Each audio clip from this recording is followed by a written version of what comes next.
Hi there, and welcome back to The Way We All Go. Now, today I'm in a foul mood because I tried to record the Albino Hunter, but the game decided to crush on me, and I played like 20 minutes without saving.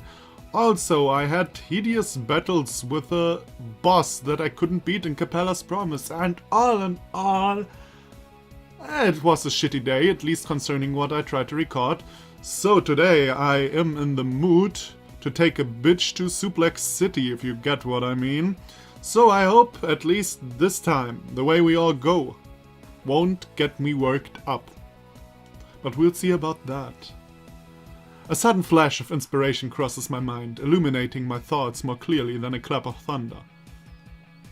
There was that store, wasn't there? I used to go there with Noelle all the time, back when we were younger. The old man who worked there was really nice, until he got replaced by that eerie woman with the long fingernails and the perpetual look of arch disdain. Yeah, I know that. We had a candy store where our school was. Well, it's still there, but it's not a candy store anymore. And there was a nice woman who always treated us respectfully and stuff, you know. There are not many adults who really treat kids respectfully, I have to say. And then at one point that changed, and then there was a really, really evil lady. And I don't know why I told this story. I guess it fits the theme. Just thinking about her is making my skin crawl. Yeah, I know that feeling. God damn it, mouse! Jesus! Okay, then you're lying on the ground. It's not my problem. You lie there. Just thinking about it, yeah. Besides, the store is a little off the beaten track. It's not one of the stores situated on the main street. It's tucked away amongst a rabbit warren of residential homes, difficult to find unless one knows where it is. Could I really go there? Would it be worth it? Hey, what's this? Do you have an idea, Achan? Well, I frown, looking down at my shoes. Could I really drag Amu along on an excursion like that, just to find a gift for another girl back at home? Didn't I come here so I could spend time with my old friends, rather than fussing over the new? I don't want to upset Amu. It's fine, I'll just leave it. I do have an idea. Well, to be honest, the Saki girl really does not do that much for me. So, I suppose we'll do more stuff with Amu. I should save though, actually. Wait a sec. Yeah. I forgot to save before all the decisions. Maybe if I want to play another route or something. Oh, well, I probably won't. So anyway. It's fine, I'll just leave it. You mean the bookstore, or I'll just leave the thought? I hope you mean leave the thought. Huh? Are you sure about that, Achan? Yeah, it's fine. I don't want to drag you around all day. It would be rude. Ah, okay, that's the right decision. That's what I wanted to do. Okay. It might make some... Yeah! Okay. Really in the mood. In the mood! Ooh. It might make a nice change from me dragging you all around all day. That's true, but... I haven't seen you in ages. I came here to spend time with you, Amu, and that's what I'm going to do. Heh, you charmer, you. Amu giggles playfully, slapping me on the shoulder, but she doesn't use quite as much force as usual. Is it just my imagination, or is there an ever so slight flush on Amu's cheek? I don't know, man. I really don't know. Oh man, these moments I really need the camera. Right now I'm going nuts here and nobody sees it. Why does nobody see it? Why don't I use Facecam? Basically because I'm too dumb to edit that stuff yet. But that's a different story. Even though she tried to pretend otherwise, I wonder. And also I have not a good setting. The light is really shit in my room. I have to think of something there. Oh well. I wonder, was she jealous? No. That can't be! Not Amu. Surely not. No. Surely not. No. Definitely not. No. Never. Suplex City, bitch. Suplex City. It's go for you, Achan, it's going to Suplex City. It's not even Amu. It's him. This protagonist. He's worse than Roman Reigns. I swear he's worse than Roman Reigns. Are you sure all those wrestling references? Are you sure your girlfriend won't be upset if you don't buy her a present though? I already told you she isn't my girlfriend. Now shut up, bitch. And anyway, I'm sure she'll be fine. She probably didn't mean it anyway. Huh. When women say things, they usually do mean it. Well, it depends on what they say. You can't just ignore their wishes like that, Achan, or you might make some girls mad. Hamu. Still, I'd be lying if I said I wasn't a little bit happy. Well, we could still buy her stuff. We are there for 3 days. Hey, thanks, Amu. What are you thanking me for? I'm glad we were able to have fun together. Hey, if you keep being so corny, you'll make me blush. Sorry, I'm not trying to be embarrassing or anything. It's just nice, being able to see you again. Huh? Did you miss me, Achan? Yeah, of course I did. You're one of my best friends. Thank you, Achan. I miss you too.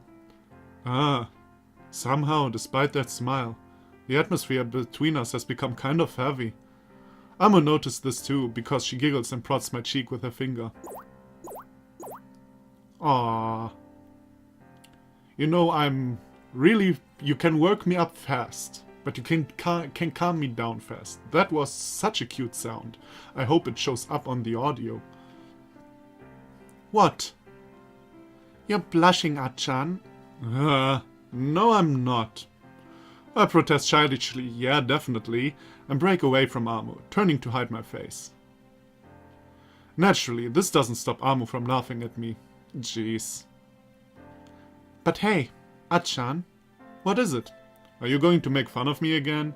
No, it's nothing like that. I was just wondering, how long are you going to be staying here? Amu stares at me. Why is her gaze so intense? Her eyes really are very, very green. Piercing. I'm only going to be here for 2 more days.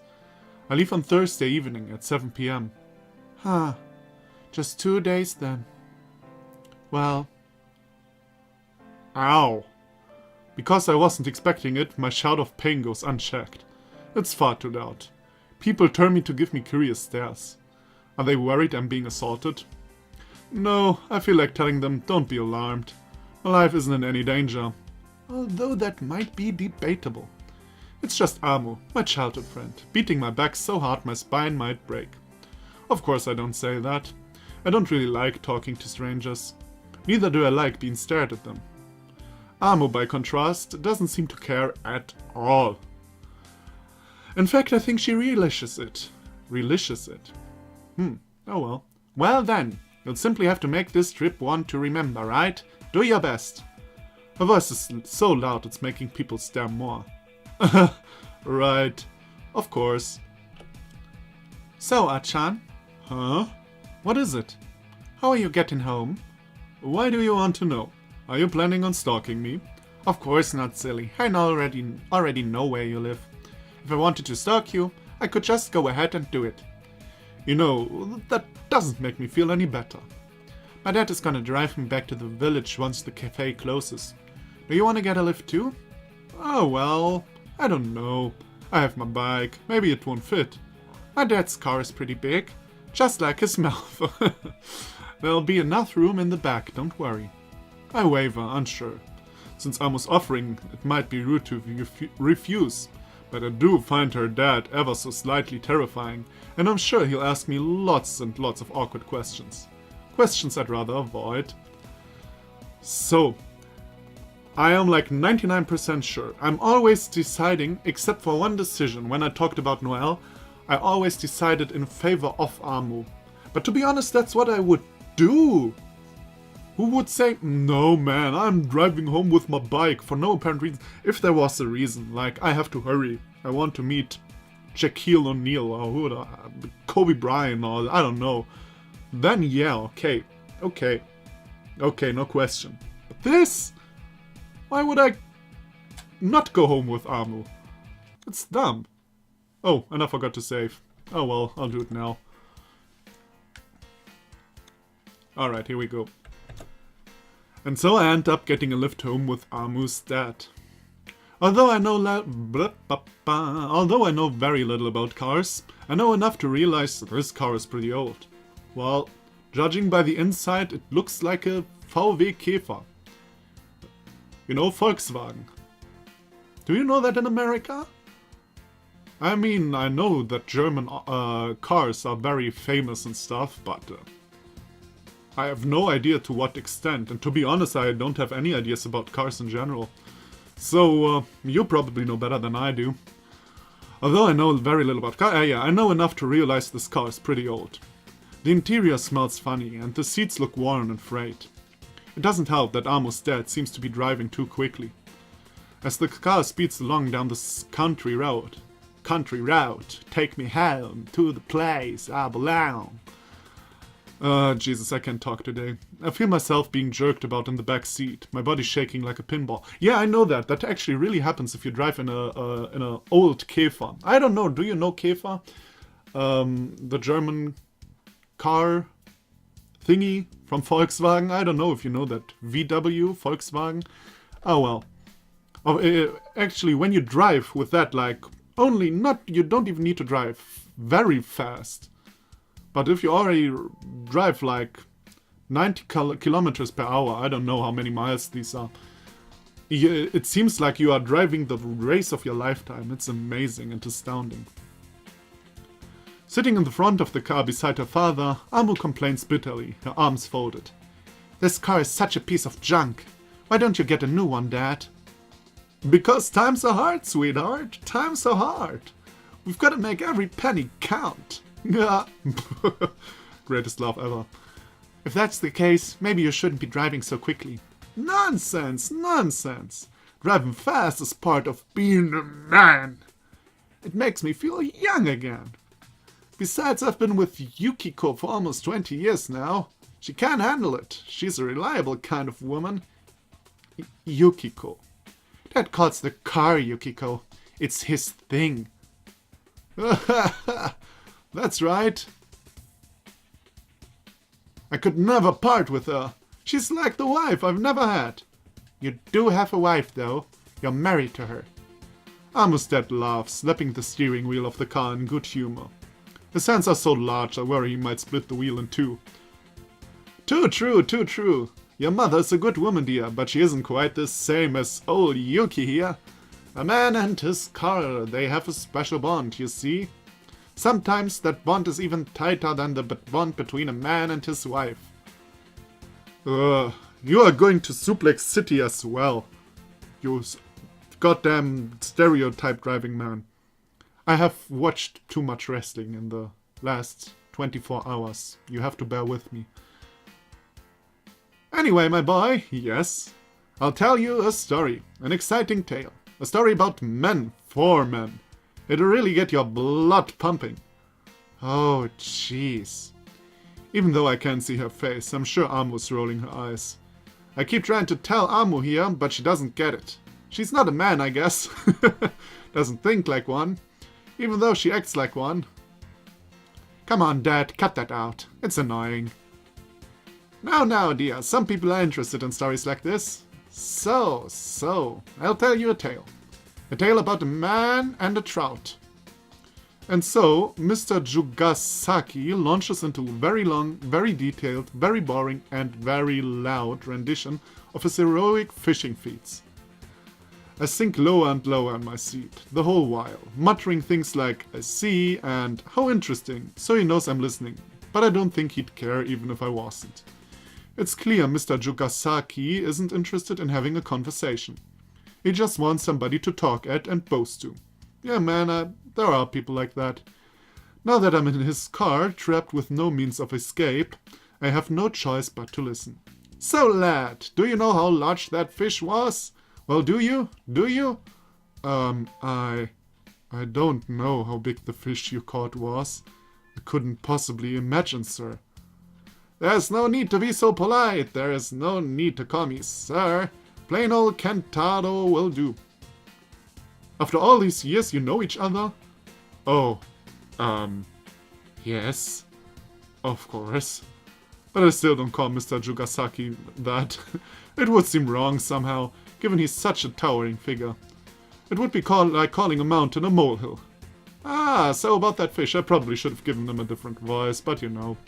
It was a trout, you know. A bacon. A biggin?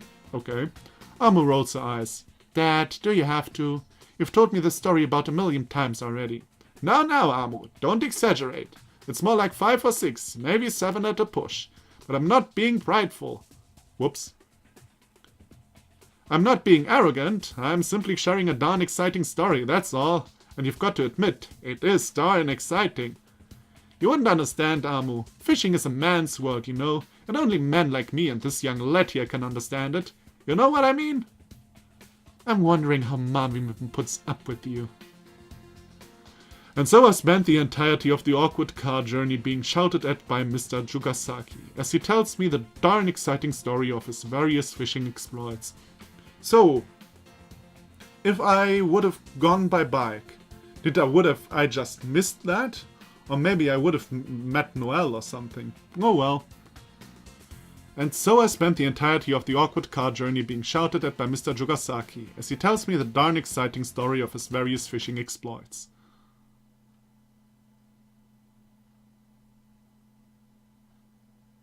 Oh, nothing with Amu anymore. I thought, So I probably could have met Noelle or something. I suppose. Maybe. Pretty much everything would have been more exciting than the car journey, I suppose. Oh well. When I get back, it's already starting to get late. I talk to my grandparents for a while, then sit down for another family meal. Grandma's really putting... And I'm taking myself to Suplex City. Grandma really is pulling out all the stops now that I'm back with them. The meals aren't exactly extravagant or complicated, but the quantity of food really is ridiculous. Did Mother tell her I was particularly glutinous before I came back here? Maybe she's playing a practical joke on me, trying to pay me back for the time I accidentally overwatered her beloved gardenias. I hope you like it, dear. Miss Tachibana brought over those spring onions, you know. She grew them in her own garden. Ah, Miss Tachibana. I remember her. She used to be my teacher. The only teacher in the whole school. As my grandmother talks fondly of our neighbors, I start to feel the color rising to my cheeks. It's kind of embarrassing, but when I was younger, I sort of, maybe just a little, had a tiny bit of a crush on her. Nah, I mean, if you were like an elementary school child. I eat my food with a rest face, staring down resolutely at the floor. Noticing my discomfort, my grandmother laughs. I wonder if she knows. Even though I never told her about my childhood crush, I wouldn't put it past her. That woman knows everything. Come on, dear, eat up. Let's put some more meat on those bones. Thanks, but I sigh. I'm not really hungry. That might be the case, dear, but this is for your own good. If you eat my delicious, rejuvenating food, you'll never grow old. That's how I have maintained my good looks over the years. And besides, she smiles at me craftily, if you eat a lot, you'll become even handsomer, and then you'll have all the girls chasing after you. Grandma, I'm too young to think about that kind of a thing. Well, that's not true. Weren't you 16? Ha! A likely story was that as... I mean, I always mix up voices, so who gives a fuck? I got married to Chio when she was only 17 and I haven't regretted it since. Too young indeed. But I'm not even 17 yet, so that's still far too early. It's never too early to start planning ahead. The early bird catches the worm. I don't know if I should think about girls as worms. And I don't think you should start counting your chickens before they have hatched, either. Oh, yes, yes. You just have to do your best. Your grandma will be rooting for you. I appreciate the sentiment, but rooting for me in what? Well, you know, This old woman hopes to live to see the birth of some cute great-grandchildren one day, you know. Great-grandchildren! Yes, yes. I've started to knit some little socks already, Jesus. It's the only thing that keeps me going, Jesus. It would be nice, some little nippers around again. To have some, okay. You're getting so old already. I'm not old. I can't even drink yet. You're not as cute as you used to be. Hey, it would use up far too much wool if I tried to knit you some socks now, at your age. A frail old lady such as myself might keel over before she could finish a single pair. I'm not sure if I would describe my grandmother as frail. Even though she is around 80, she's as energetic as a small child passing notes and giggling in class. For cheer's sake, you'll have to do your best, lad. Why do old people like to tease their grandchildren so much about marriage? Are they really so starved for drama they have to resort to something that cruel? My grandparents aren't like that, I have to say. Why can't they just watch TV soap operas like everybody else? Some of them are really good. No. It just isn't fair at all. But you know, it fits the idiocy of Achan that he thinks there are good TV soap operas. The fresh air feels good. I breathe in deeply. Although it sounds cliché, the air in the country really does feel more refreshing than the air in the city. Maybe that's why my grandparents still act like children. Honestly, teasing me like that. It's dark. Yeah, Jesus, sorry. It's dark outside. I think it must be around 8 or 9 p.m. I'm not entirely sure. Maybe that's why my grandparents... What?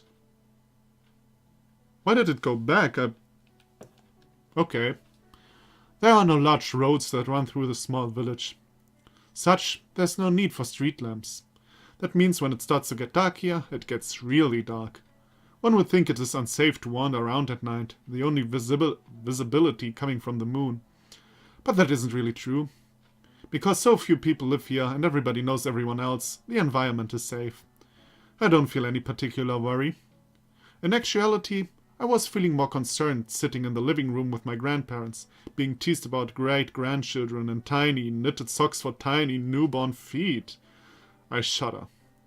I know my grandparents got married when they were only 17, but I can't imagine starting a family that young. I do have my friends back in the city, Saki, Miho, and Yona, but I wouldn't consider marrying them. The thought haven't even crossed my mind. More importantly, I'm sure none of them would want to marry me either. I can't think of anything particularly attractive about me that would make me appealing to girls, and I'd be more surprised than anything else if one of my female friends did decide to confess to me. You know, every pot has its kettle, or how do you people say that in English? You know, but we say the same thing in German, so I suppose it was right. In fact, I probably assume it was all some kind of a joke. Then there's Amu. I like her a lot, I always have done, and we've known each other ever since we were little. But thinking about that seems kind of strange. It is true that I like her, but I've known her for far too long. She feels like a sister to me. No, that is always something that is really strange to me. I mean, if you marry, you know each other for years. What is it that, if you know one another very long, that you think you can't fall in love? I mean, if you don't feel love, you don't feel love. Won't judge you for that, but I don't think that has anything to do with how long you know each other. Or maybe I'm just plain stupid. Maybe I'm just the one weird guy in the world. I don't know. I'm sure if Amu knew I was seriously considering being in a relationship with her, she'd just laugh in my face. No, that's not true. We learned otherwise. Well, I learned otherwise. You were too busy being stupid. And then there's Noelle. No way. But the moment I think this, I start to feel guilty. I have to reprimand myself verbally, shaking my head at my own thoughts. It is true that Noelle was my closest friend for a very long period of time, but that is something I don't want to think about. After a few moments of musing, trying to force my brain to think about something less embarrassing than potential wives, I come to my senses. I realize without being really conscious of my own actions that I have ended up here. I've arrived at a small wooden building, separated from the rest of the village by fields and trees. What is the background noise? Oh, it's the wind, I suppose. It's really not so loud. It's a worn, ramshackle structure that stands all alone, seeming to creak and moan in the wind. It's the school. The only school in the village. My old school. Now it becomes loud. Elementary, middle, and high school combined. In the gathering dark, with the pale moon beginning to rise, the building looks like something from a ghost story. Eerie. Sinister. I shiver, a cold wind snacking up my spine through my jacket. I didn't notice before, but it's getting pretty chilly. Maybe that's why I can't hear the cicadas. It's too cold for them, so they are all hiding. I don't know, what kind of year is it? What kind of year? What time of the year is it? Was it mentioned? Is it fall? Is it summer? Oh well. It makes the atmosphere feel strangely melancholy, as though something vital is missing. I don't really like being here. It's making me feel uneasy. I want to go back. I turned around, ready to retrace my steps, when suddenly the wind blew me away and I was dead. The end! Huh? I hear it. It's a faint creaking sound, carried over some distance. If I were in a horror movie, this would be the noise that would signal my impending demise at the hands of some apparition from hell. However, even though I'm easily startled, I do know better than that.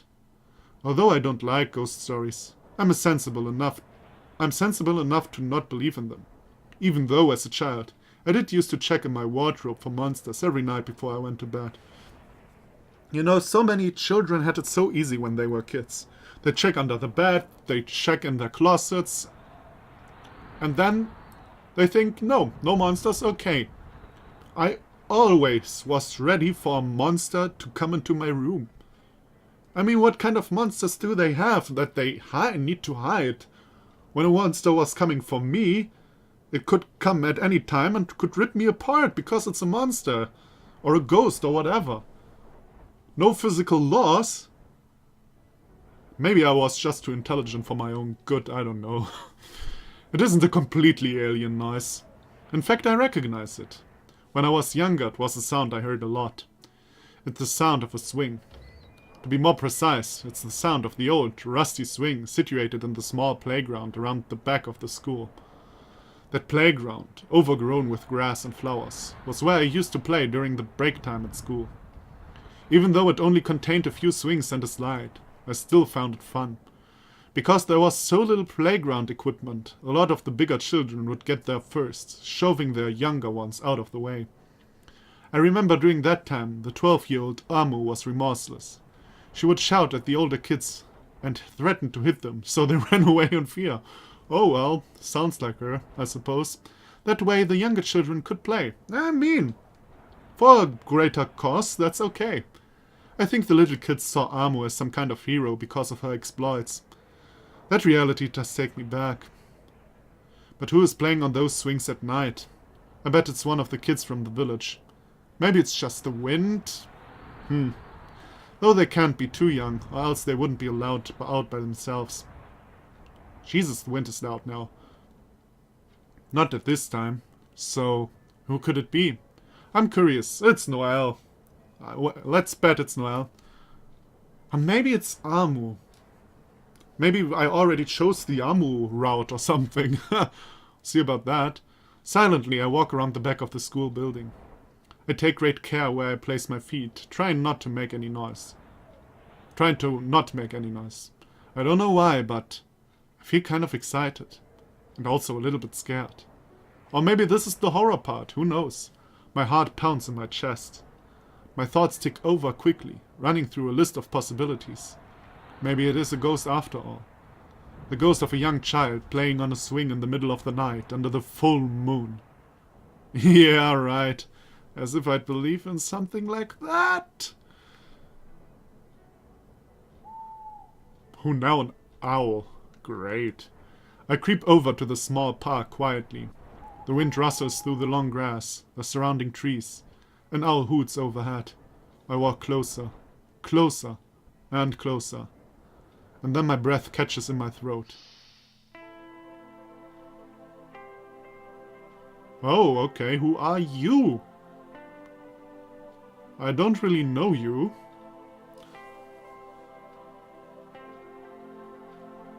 But you know what? Perfect cliffhanger! I am totally in the mood for a cliffhanger today. Hey, don't move her away. Hey, why are you moving her to the left? No, stop it! No! No, I have to stop it! No! Well, I'll be saving this girl from going off screen, and it stopped. Great, I wanted to make a joke in the end, but not even that I'm granted today. Alright. Anywho, thank you everybody for watching. And I'll see you in Suplex City. Bye bye, bitches.